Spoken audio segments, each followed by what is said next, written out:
అతి సాధారణ దిగువ మధ్య తరగతి కుటుంబంలో పుట్టిండు ఆయన. ఎన్నో ఆర్థిక సామాజిక కష్టాలు ఎదుర్కొని ఇబ్బందులు పడి కొన్ని దశాబ్దాల పాటు ప్రచారకగా, పార్టీ ఫుల్ టైమర్గా వివిధ ప్రాంతాల్లో పర్యటనలు చేస్తూ అతి సామాన్య ప్రజల మధ్య జీవితం గడిపి ఎమర్జెన్సీ సమయంలో అయితే కాషాయం కట్టి మారు వేషంలో తిరిగిండు. ఆయన గడ్డం పెంచుకొని సిక్కులాగా వేషం వేసుకొని తిరిగిండు ప్రధాని నరేంద్ర మోదీ.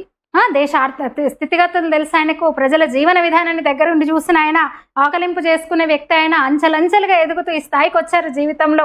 రాజకీయ అధికారిక పదవిలోకి ప్రవేశించగానే ఒక భయంకరమైన విపత్తు, కచ్చు భూకంపం వచ్చినప్పుడు గుజరాత్లో ఆయన ముఖ్యమంత్రి అవగానే దాన్ని ఎదుర్కొని పరిస్థితిని త్వరితగతిన సామాన్య స్థితికి తీసుకొచ్చిండు. ఆయన తప్పు లేని, ప్రమేయం లేని ఒక మత కలహాల కేసులో ఆయన ఇరికించాలని చూశారు. ఎన్కౌంటర్ కేసుల్లో ఇరికించారు.